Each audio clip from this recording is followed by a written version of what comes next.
ನಮಸ್ತೆ ಮಿತ್ರರೇ, ನನ್ನ ಬೋಳೂರು ಸುವರ್ಣ ಚಾನಲಲ್ಲಿ ನಾನು ಅನೇಕ ಬಗೆಯ ಬೆಂಡೆಕಾಯಿಯ ಪದಾರ್ಥಗಳನ್ನು ಮಾಡಿದ್ದೇನೆ. ಹೆಚ್ಚಾಗಿ ನಾನು ಕರಾವಳಿ ಶೈಲಿಯಲ್ಲಿ ಮಾಡೋದು. ಆದರೆ ಒಮ್ಮೊಮ್ಮೆ ನಮ್ಮ ಮನೆಯಲ್ಲಿ ಕೆಲವರಿಗೆ ಒಂದು ನಾರ್ತ್ ಇಂಡಿಯನ್ ಶೈಲಿಯ ಪದಾರ್ಥ ಬೇಕಾಗ್ತದೆ. ಹಾಗಿರುವಾಗ ಈ ಅಪರೂಪಕ್ಕೊಮ್ಮೆ ನಾರ್ತ್ ಇಂಡಿಯನ್ ಶೈಲಿ ಅಂದರೆ ಅದಕ್ಕೆ ತೆಂಗಿನಕಾಯೆಲ್ಲ ಏನು ಬಳಸದೆ ಮಾಡುವಂಥದ್ದಲ್ಲ.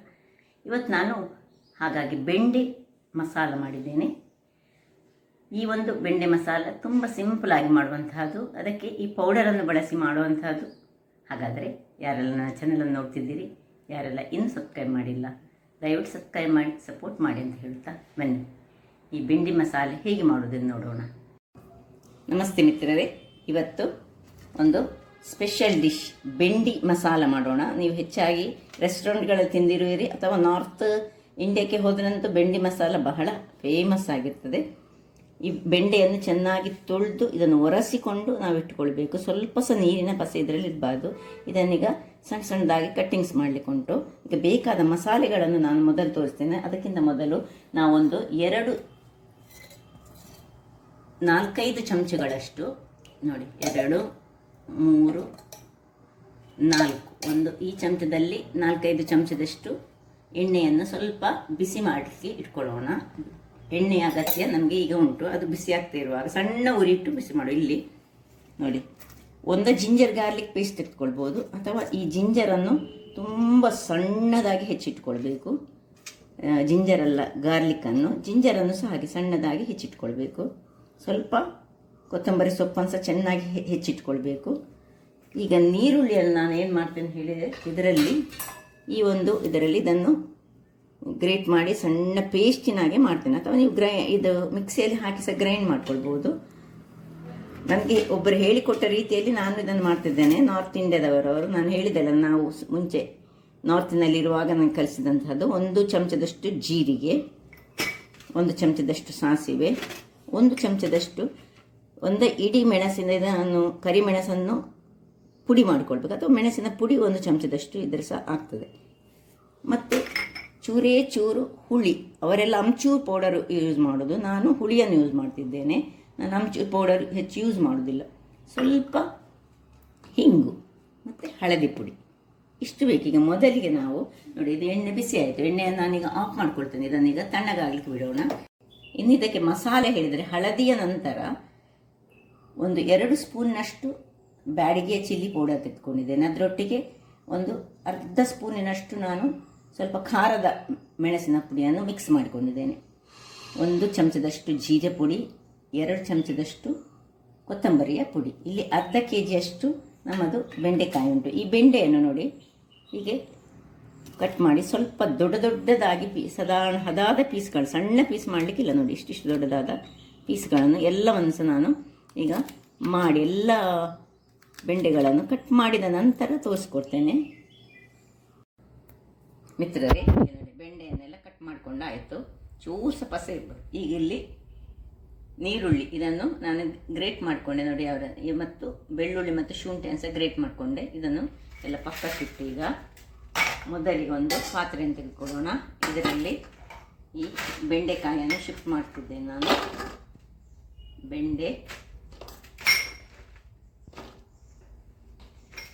ಬೆಂಡೆಯೊಟ್ಟಿಗೆ ಇದು ಒಂದು 10-12 ನಿಮಿಷದಲ್ಲಿ ಆಗುವಂತಹ ಒಂದು ರೆಸಿಪಿ ಅಂತ ಹೇಳ್ಬೋದು. ಬೆಂಡೆಯನ್ನು ತೊಳೆದುಕೊಂಡಿಟ್ಟಿದ್ರೆ ಅದು. ಈಗ ಏನೆಲ್ಲ ನಾವು ರೆಡಿ ಮಾಡಿದ್ದೇವೆ ನೋಡಿ, ಜಿಂಜರ್ ಗಾರ್ಲಿಕ್ ಪೇಸ್ಟನ್ನು ಮೊದಲು ಹಾಕ್ತಿದ್ದೇನೆ.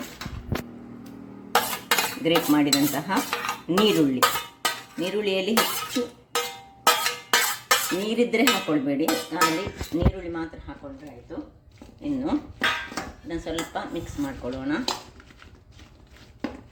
ಈಗ ಅದಕ್ಕೆ ಏನು ಮಸಾಲೆ ನಾವು ರೆಡಿ ಮಾಡಿದ್ದೇವೆ ನೋಡಿ, ಇದು ಚಿಲ್ಲಿ ಪೌಡರ್, ಜೀರಿಗೆ ಪುಡಿ ಮತ್ತು ಕೊರಿಯಾಂಡರ್ ಪೌಡರ್, ಕೊತ್ತಂಬರಿಯ ಪೌಡರ್, ಇಷ್ಟನ್ನು ಸಹ ಮಿಕ್ಸ್ ಮಾಡ್ಕೊಳ್ಳೋಣ. ಇನ್ನು ಸ್ವಲ್ಪ ಹಳದಿಯ ಪುಡಿ, 1 ಚಮಚದಷ್ಟು ಹಳದಿಯ ಪುಡಿ ಹಾಕ್ಕೊಂಡಿದ್ದೇನೆ. ಇನ್ನು ಇದರಲ್ಲಿ ಉಪ್ಪು, ರುಚಿಗೆ ತಕ್ಕಷ್ಟು ಉಪ್ಪು ಒಂದು ಕೈ ಅಳತೆಯಲ್ಲಿ ನಾನು ಹೆಚ್ಚಾಗಿ ಹಾಕ್ಕೊಡೋದು. ಹಾಕ್ಕೊಂಡೆ ಇನ್ನು ಇದನ್ನು ಸ್ವಲ್ಪ ಮಿಕ್ಸ್ ಮಾಡಿಕೊಂಡು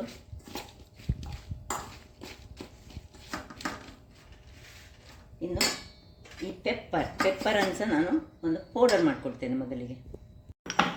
ವೀಕ್ಷಕರೇ ನೋಡಿ, ಸಾಧಾರಣ ರಫ್ಲಿ ಚಾಪ್ ಮಾಡ್ಕೊಂಡಿದ್ದೇನೆ. ಇದನ್ನೀಗ ಹಾಕ್ಕೊಳ್ತಿದ್ದೇನೆ. ಇದರಲ್ಲಿ ಸ್ವಲ್ಪ ಖಾರಕ್ಕೆ ಹೆಚ್ಚು ಖಾರ ಬರುವುದೇ ಈ ಬೆಣ್ಣೆ ಮಸಾಲೆಯಲ್ಲಿ ಪೆಪ್ಪರ್ ಪೌಡರ್ನಿಂದಾಗಿ. ಈ ಮಸಾಲೆ ಸ್ವಲ್ಪ ಕಡಿಮೆ. ಇನ್ನು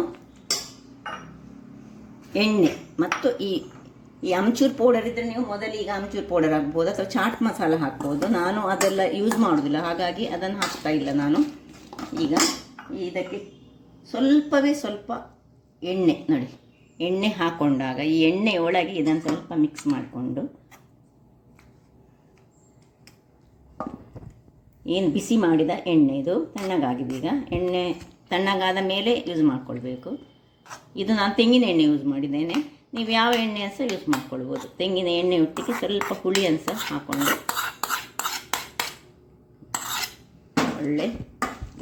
ಒಳ್ಳೆ ಮಿಕ್ಸ್ ಕೊಡೋಣ.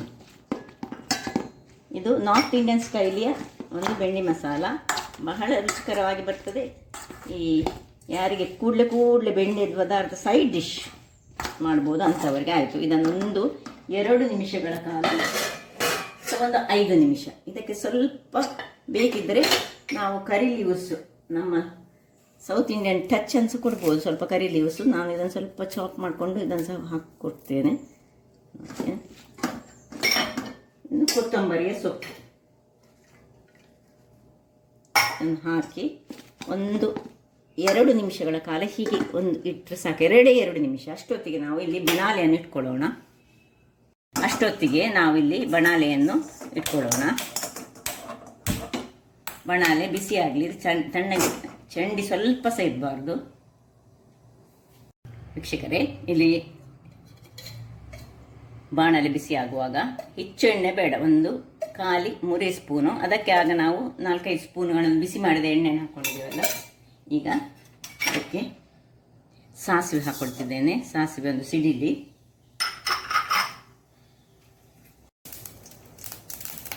ಇನ್ನು ಕರಿಬೇವಿನ ಸೊಪ್ಪು, ಜೀರಿಗೆ, 1 ಚಮಚದಷ್ಟು ಜೀರಿಗೆ. ಹಾಗೆ ಜೀರಿಗೆ ಪುಡಿಯನ್ನು ಅದಕ್ಕೆ ಹಾಕ್ಕೊಂಡಿದ್ದೇವೆ, ಅದು ನೆನಪಿಟ್ಟುಕೊಳ್ಬೇಕು. ಎಲ್ಲ ಉರಿಯುವಾಗ ಒಂದು ಮೆಣಸು, ಉರಿ ಸಣ್ಣದಿರಬೇಕು. ಇನ್ನೀಗ ಉರಿಯನ್ನು ಹೈ ಮಾಡಿಕೊಂಡು ಏನು ನಾವು ಮುಳುಗಿಸಿಟ್ಟಿದ್ದೇವೆ ನೋಡಿ, ಇದನ್ನೆಲ್ಲ ಇದಕ್ಕೆ ಹಾಕ್ಕೊಳ್ಬೇಕು. ಉರಿ ದೊಡ್ಡದೀಗ.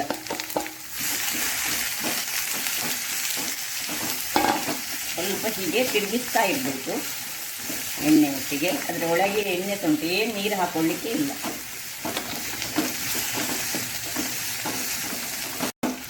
ವೀಕ್ಷಕರೇ, ಹೀಗೆ ತಿರುಗಿಸ್ತಾ ಇರುವಾಗ ನಡುವಲ್ಲಿ, ಇದು ಆಪ್ಷನಲ್, ಇಂಗು ಬೇಕಿದ್ದರೆ ಹಾಕ್ಕೊಳ್ಬೋದು.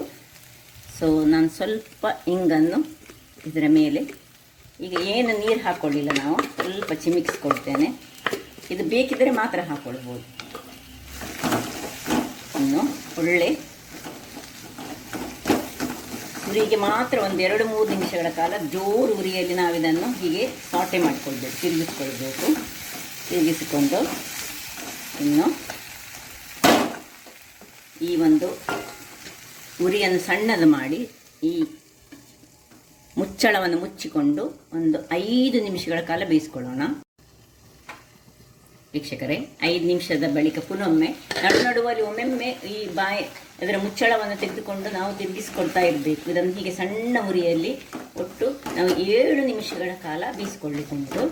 ಸೊ ಇದು ಬೇಗ ಬೇಯ್ತದೆ. ಇದರ ಕಲ್ಲರ್ ನಮಗೆ ರಿಟೇನ್ ಆಗಿರ್ಬೇಕು, ಅದಕ್ಕೋಸ್ಕರ ಈ ರೀತಿ ಎಲ್ಲ ಮಾಡಿಕೊಂಡು. ಇದು ಬೆಂಡೆ ಮಸಾಲೆ ಹೇಳಿದರೆ ಹೀಗೆ ಕಲ್ಲರ್ ಗ್ರೀನ್ ಆಗಿರುವುದು, ಬಟ್ ಬೆಂಡೆ ಬೇಯಬೇಕು. ಇನ್ನು ಸಹ ಒಂದು ಪುನಃ ಹೀಗೆ ಒಮ್ಮೆ ನಡುವಲ್ಲಿ ಒಂದು 5-6 ಸರ್ತಿ ಹೀಗೆ ಓಪನ್ ಮಾಡಿಕೊಂಡು ತಿರುಗಿಸ್ಕೊಳ್ಬೇಕು. ಇಲ್ಲದಿದ್ದರೆ ತಳ ಹಿಡಿಯುವ ಚಾನ್ಸಸ್ ಇರ್ತದೆ. ಅದರಿಂದಾಗಿ ಒಮ್ಮೆ ತೆಗೆಯುವುದು, ಮತ್ತೆ ತಿರುಗಿಸ್ಕೊಳ್ಳೋದು, ಪುನಃ ಮುಚ್ಚುವುದು, ಹದಾ ಉರಿ.